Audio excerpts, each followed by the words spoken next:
Dragi moji starije osobe, specijalne osobe nakon 50. godine života, danas ću vam govoriti o namirnicama koje nikako ne smijete jesti. Morate potpunosti izbjegavati ako želite biti zdravi do duboko u starost i ako želite smanjiti one značajne rizike svih onih potencijalnih vidljivih znakova starenja.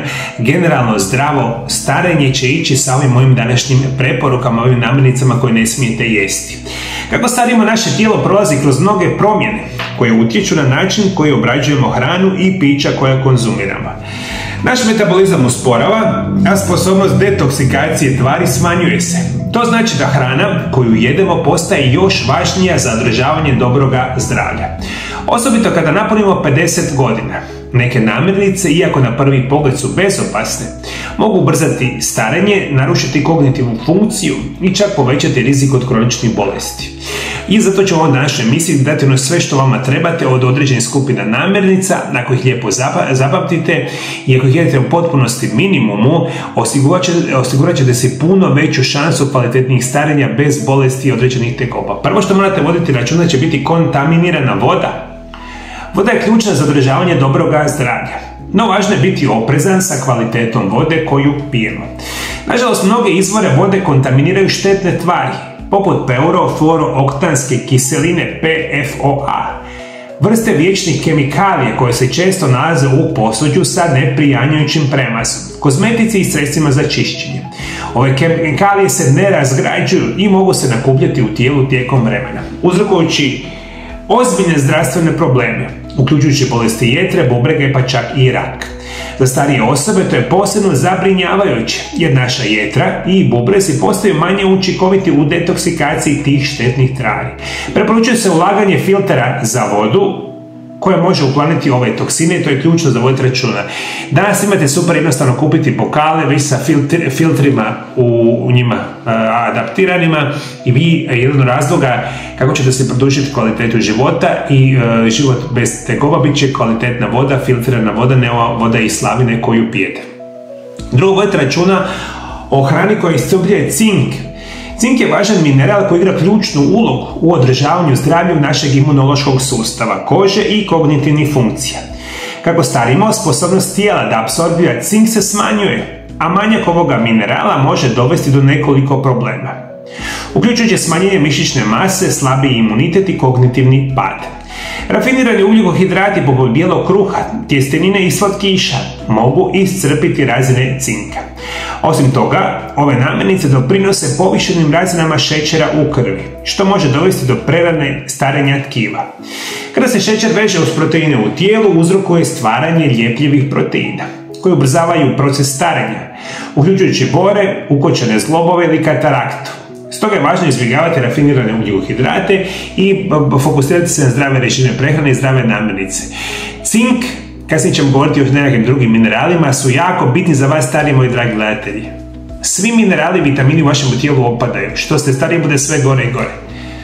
Vi kada ste recimo sa 20 godina pojeli nekakvu namirnicu koja je imala 100% cinka, recimo super zdravu namirnicu, i kada tu istu namirnicu pojedete sa 50 godina, vi ćete cinka dobiti daleko, daleko manje, jer vaše tijelo nije u stanju sa 20 godina i sa 50-60 godina isto apsorbirati cink. O tom vodite računa, morate izbjegavati u potpunosti hranu, specijalno šećere u prehrani. Šećeri su vam katastrofalni otrov, moji dragi gledatelji. Šećer uzrokuju stotine bolesti, starenje, sve ostale katastrofe. Molim vas, šećer, sokove, alkohol, sve što imate za znate da ima šećer u svojoj sastavu, nemojte nikako ni slučajno jesti. Možemo reći, mnogi prerađeni proizvodi sadrže ulja od sjemenki poput suncokretovog ulja ili kanola ulja. Ova ulja su visoko rafinirana i podložna oksidaciji, što dovodi do stvaranja slobodnih radikala koji uzrokuju upalu i oštećenje stanica. Osobito u mozgu, kako se ulja od sjemenki ugrađuju u stanične membrane vašega tijela, uključujući mozak i živčani sustav, mogu ometati strukturu i funkciju tih stanica. S vremenom to dovodi do kognitivnog opadanja i povećane upale mozga.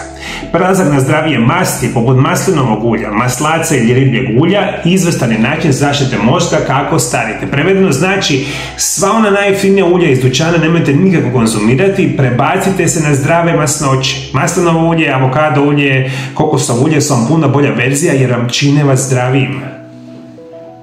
Suncokretovo ulje, kanola ulja, generalno najjeftinija ulja u dućanu su vam očaj. Isto tako vam je vezano i za ove margarine, maslace, vrhnja za kuhanje.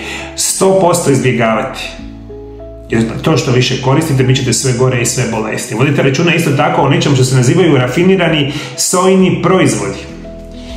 Posebno izolati sojinog proteina česti su sastojci u prerađenim proteinskim pločicama i drugim proizvodima koji se reklamiraju kao zdravi. Međutim, ovi visoko prerađeni sojini proizvodi često sadrže ostatke heksana, otapala, koje se koristi u procesu ekstrakcije.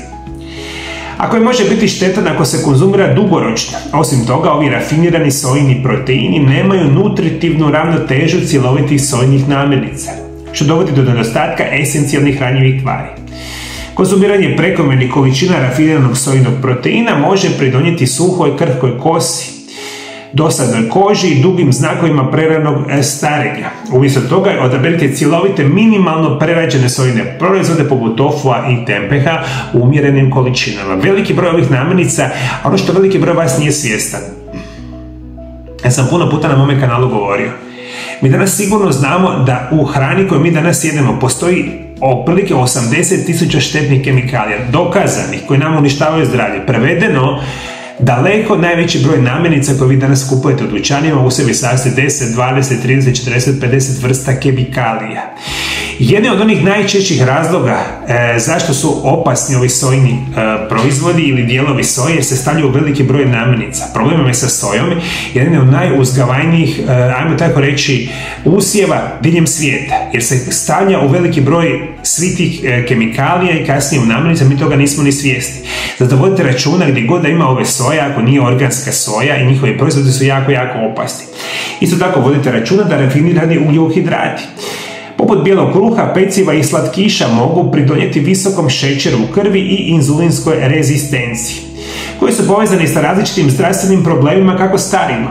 Osim što utječu na razine cinka, visoko ugljikohidratna hrana promiče upalu, što može ubrzati starenje kože, zglobova i mozga. Ove namirnice također blokiraju apsorpciju ključnih hranjivih tvari poput magnezija, kojima je potreba za duboki san, funkciju mišića, zdravlja i srca. Izbjegavanje prerađenih šećera i brze hrane će vam pomoći da spriječite prerano starenje i održite rađenu energije. Moji dragi gledatelji, ja stvarno više nemam riječi koliko puta, valjda sam ovo govorio 1000 puta. Teško mi, evo sad mi je silna ideja da sam neki dan pročitao, da znate koja je daleko najprodavaniji vrsta hrane u cijelom svijetu? Znate šta je, moji gledatelji, daleko najprodavaniji u cijelom svijetu je pizza. Pizza, moji dragi gledatelji. I onda mi kad govorimo o ovakvim situacijama, ja sam sad u svojoj ordinaciji, ako pogledam sad preko puta kroz moj prozor, svaki 5 minuta ću vidjeti da neka ide dostava brze hrane. A šta mi dostavljamo brzom hlanom? Pice, hamburgeri, ćevapi, sve te silne otrove. Mi to samo jedemo. I onda smo teško bolesni i onda smo teško stari. Eto, zapamtite, moji dragi, rafinirani prerađeni ugljikohidrati, pekarski proizvodi, proizvodi na bazi bijeloga brašna, proizvodi na bazi šećera, proizvodi na bazi loših masnoća. Trebate u potpunosti izbjegavati. Isto tako, vodite računa kako stariji postajemo podložni nedostatku magnezija, što može utjecati na kvalitetu sna, funkciju mišića i opuštanje. Kako biste to spriječili, važno je konzumirati namirnice bogate magnezijem, poput zelenog povrća, orašastih plodova i sjemenki. Međutim, mnogi stariji ljudi od 50 godina možda neće moći unijeti dovoljno magnezija prehranom. Suplementacija magnezijem glicinatom može pomoći u poboljšanju sna, smanjenju anksioznosti i promicanju samoga zdravlja mišića. Znate šta ću vam reći, moji dragi gledatelji? Nevjerojatna informacija. Mi danas živimo u vremenima kada hrana je nikad skuplja, a nikad nije bila lošija. To je nevjerojatno. Dajemo enormne novce za enormno lošu hranu i onda smo katastrofalno bolesni i jako puno starimo. I cink i magnezij i sve ostale situacije su vama specijalno bitne, svima nama, specijalno vama osoba nakon 50 godina. I šta sada vi, dragi gledatelji, možete napraviti? Sad će veliki broj vas to ispod video zapisa pisati, a šta ću ja jesti, ja ne mogu ništa jesti. Kako ne možete ništa jesti, moji dragi gledatelji? Prvo i osnovno je da počnete učiti što je zdravo, a što je loše. Kako ćete to učiti? Možete mene pratiti pa ništa ne zapamtiti, ili možda možete kupiti knjigu o, na primjer, isprekidanom postu, ili o mediteranskoj dijeti, ili recimo ketogenoj dijeti. Ja sam napisao prije par godina knjigu o isprekidanom postu. Knjiga je, mislim, na mom web shopu 28 eura.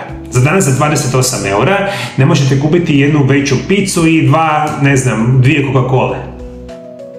Ili bilo koju drugu knjigu koja se veže za nutricionizam i prirodne lijekove. U knjigama imate jako krasno opisano, i tako i u mojoj knjizi o isprekidanom postu, 100 namirnica koje smijete i super jednostavno jesti. I 100 namirnica koje nikada ne smijete konzumirati. Zašto mi nikada ne želimo ništa čitati? Zašto mi ne želimo se educirati? To je fenomena današnjeg modernog čovjeka. Zadnje studije su pokazale da skoro niti jedna osoba na 1000 osoba ne pročita jednu knjigu godišnje.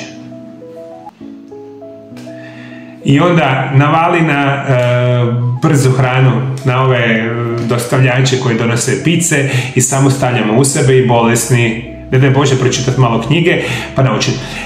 Htio bih vam reći, moji dragi gledatelji, specijalno vi svi stariji, ali svi generalno, postoje 100 i 100 vrsta namirnica koje su super zdrave za vas, samo ih trebate jesti.